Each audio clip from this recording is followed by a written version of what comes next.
So slight digression here. I won't go into all these details, but one of the things that we've seen actually play out in this ecosystem is, yes, regulations, certainly a long-term horizon, but there's also, norms that get shaped up, best practices that emerge in this ecosystem that could be a great way to move the discussion forward and to move the action forward. So as an example, we saw, SOC 2 and its emergence, a lot was sort of came from the financial accounting ecosystem, but SOC 2 really became a way to engender trust with the customers around security controls. And I think in responsible AI, we are seeing a similar movement where, yes, there is a regulatory movement, but there's also a big focus on the pressure and in creating soft laws and creating norms that companies can adopt right now so that they can actually start reaping the benefits of managing these unintended consequences of artificial intelligence. So some of the notable initiatives, and I'll give you an example of New York City in just a bit, but NIST is at the forefront of this. They are building a risk management framework where it is all about not only mapping the context, but also doing the right measurements based on the context of the AI application. We've seen Singapore done a fantastic job in model governance and now actualizing that model governance in different sectors, especially, for example, in financial sector with their initiatives with the Monetary Authority of Singapore. And then we've seen great work, coming out of National Defense Authorization Act in United States, which really has put a lot of focus and incentives on, for example, DoD to come up with, the Department of Defense to come up with its own responsible AI principles, but also to show how they're going to be measuring success across those principles. So I wanted to go a little bit deeper into one of the, regulation that we've seen come out, which does have a lot of gaps, but as you can imagine, is also starting to cause action within this industry. And that is the New York City Algorithmic Hiring Law, which was put in place last December. And then what this law has lots of gaps, but I think it's a great step to really, again, put on alert enterprises that might be buying machine learning based automated decision-making tools for employment without really a lot of risk assessment. So here, just to give you a little bit about the letter of the law, this was passed primarily for enterprises operating in New York City.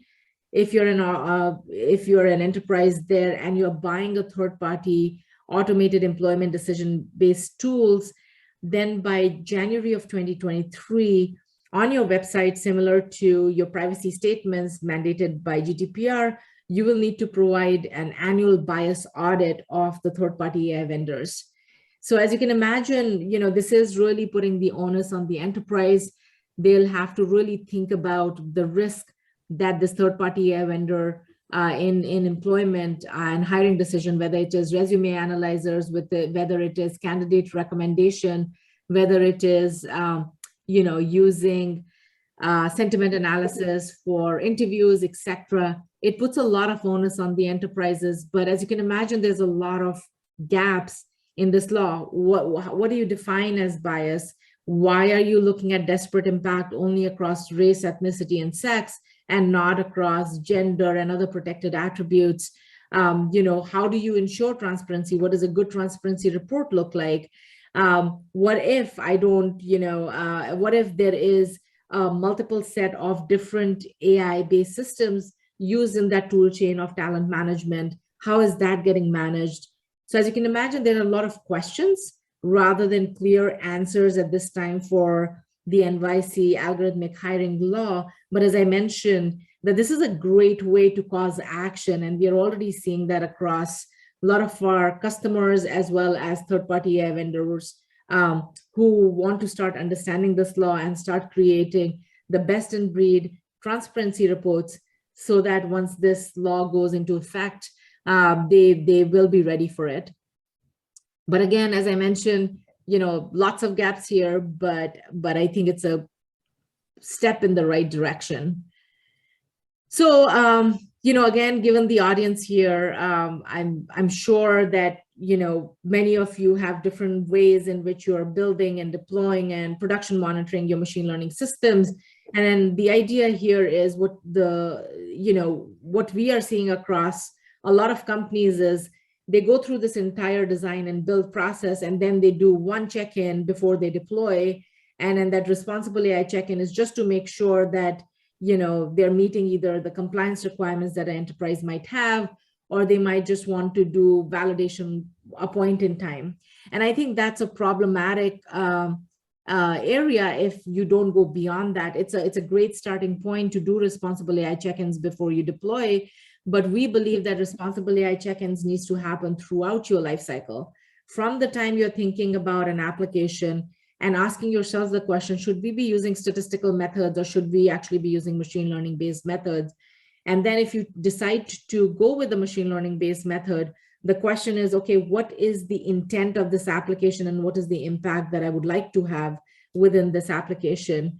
All the way to where you're sourcing your data from. Did you actually make sure that that data set has been tested for all the responsible AI tenants that you deeply care about? How are you training? How are you continuously validating? And not only validating within your teams, but also doing an independent validation to how you're deploying it at scale and how are you doing production monitoring. So I think one of the key asks here is we do see a lot of companies doing the checkpoint either when they've deployed it or they already have a machine learning application that has been in production for multiple years, and now they're pulling that into governance. And one of the ways to really get the ROI of responsible AI is by making this a continuous process. I won't go into what we are doing at Credo for the time being, but if there are questions, I'm happy to come back to it. But the key idea here is a lot of existing and upcoming policy frameworks really mandate the need for documentation, creating a provenance of decision-making, who was involved, what decisions were made, so that you can actually transparently share and explain the outcomes of these systems to the end consumers as being becoming a requirement across, especially the high risk and medium risk areas. So, what is your responsibility and how do you evaluate responsibility for your AI system? Really at the design phase, stepping back and thinking about the potential risks of the use case and then how to measure them. So as an example, one of our customers is using the same facial recognition models to unlock a phone. So an application of unlocking a phone versus the same being used for access control to a building. As you can imagine, the risk profile of those two use cases, unlocking a phone, the risk profile is less, but then getting access to a building where there could be proprietary information is pretty high. So really understanding what are the risk profiles and understanding what are the responsible AI tenants you deeply care about during the design phase is really critical. During the development phase, again, once you've aligned on what is important to you at the design phase, really understanding, what are the core metrics that you're going to be using to continuously validate and ensure that your systems are aligned with what good looks like and what you have defined as what good looks like at the design phase. And then what we are seeing right now is the real need for continuous monitoring of these systems, even in deployment and conducting regular audits. If COVID was any indication, one of our customers, they use a lot of ML-based learning systems for understanding, customer patterns, and they are in retail. And what was fascinating was during COVID, they saw that the data that the systems had been trained on was obviously non-pandemic, and it completely changed during pandemic. Our buying, habits changed. What we were buying completely changed. The frequency at which we were buying completely changed. And so what they found was that and in deployment and especially production monitoring, these systems was super critical because now their systems were completely out of governance and not aligned with the goals that they had set at the design phase. And then, it's really critical that, and I'll come to this in just a little bit more details, is why it is super critical to go beyond the technical realms and involve folks from compliance and risk and audit function as you are going through all these different stages of machine learning application building and deployment and even design.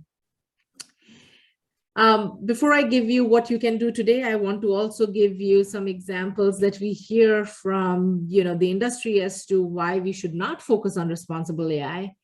And then I'll just quickly go through them and then we can open it up for Q&A. But some of the reasons are we don't have to, there is no existing urgency, whether that urgency is coming from the top of my enterprise, whether it is coming from external pressures like investors or regulators or from consumers. We don't have to is something that we hear a lot.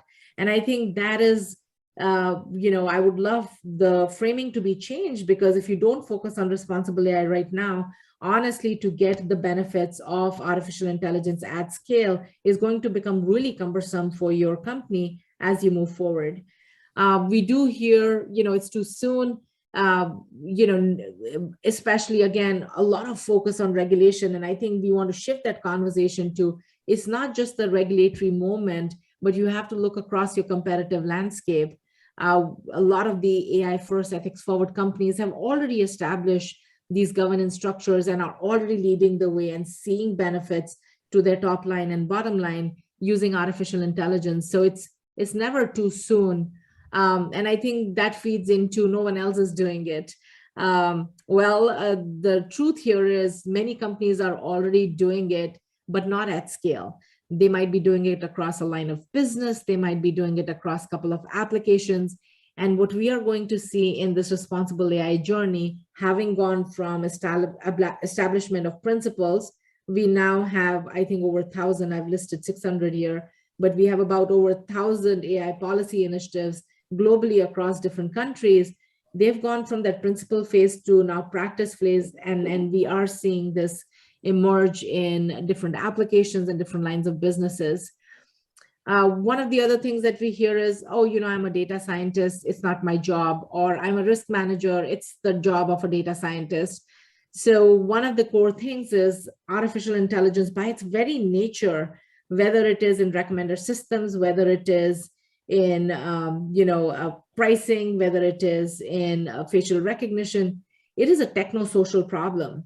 And I think it's really critical for us to ensure that we are getting educated about what this machine learning systems are doing and how they are built, because we are the ones who are going to be consuming this technology, and we are the ones who are going to get impacted by it.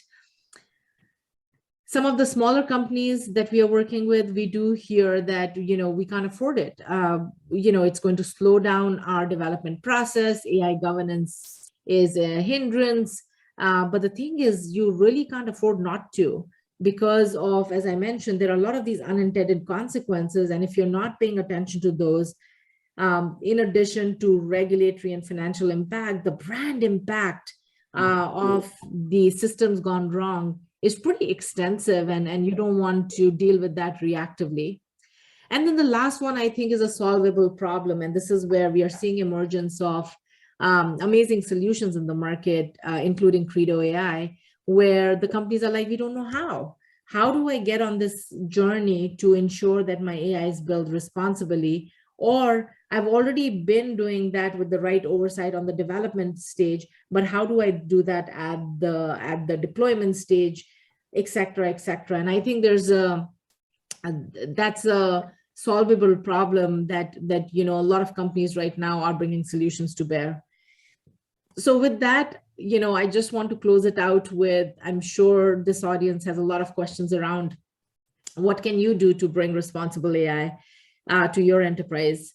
Again, I've kept this a very high level conversation so that, we can meet the different audience who's attending today. Happy to go into details. But the first one that I encourage all of you to do is to get diverse perspective on this techno-social problem. if you're a data scientist, try and understand what are the risks your business is being exposed to, and then really trying to figure out what are the trade-offs you need to be making on the technical side. If you're a risk professional, try and get a little bit knowledge around machine learning systems, how they are being built by your technical teams, so that you can infuse the learnings that you have on the risk management side into the machine learning building and deployment stage as well. One of the core things that we find is, and then this is a joke I make, that artificial intelligence is something that shows up in PowerPoints and machine learning is what actually shows up in actual implementation. But that is true statement, because a lot of new emerging companies are using AI very broadly. So I think this is where it's really stepping back and trying to understand what is machine learning, where is it actually truly being used in the company, or is it just a marketing moment, and really trying to take stock of where ML is actually being built, designed, and deployed, so that you can identify the high risk areas, so that you can then risk manage those areas is really critical. And then, most of the organizations, what we are finding is have currently established structures of the technical teams and business teams. But really, I think responsible AI needs a new way of thinking around how can an organization leverage the best, and then build responsible AI at scale. So establishing new accountability structures and ensuring that the right oversight and accountability exists across the entire life cycle is really critical. As an example, one of our enterprise customers, they're in financial sector, and they have established a brand new department, which is called Data and AI Governance. And this Data and AI Governance team works across all their lines of businesses and has purview of all the different machine learning systems being built across these different lines of businesses, and are the ones accountable for understanding the risk to the business and managing that risk and working very closely hand in hand with the different lines of business. I'm not saying that every enterprise needs to do that, but I think really rethinking the accountability structure so that you have clear line of sight into the risk and how that risk is being managed. And then lastly, it's all about measurement. Once the company has aligned on what does good look like, once you have the accountability structures, once you've identified what are the high risk areas, once you've brought in this multi-stakeholder perspective, I think the key success metric is going to be how often, how well, how deep do you measure the goals that you've set yourself for the responsible AI, and how are you also transparently sharing that with the ecosystem to bring the ecosystem along. So with that, I truly believe that it is an amazing time that we are living in, where in this age of artificial intelligence, it is time to bring humanity back to the table to help shape the technology that is becoming this foundational, fundamental infrastructure to the way that we are getting educated, we are getting financial access, educational access, hiring access. So I truly believe that all of you here in the room, who I can't see, play a critical role. And with that, I would love to open it up to questions for the next 10 minutes.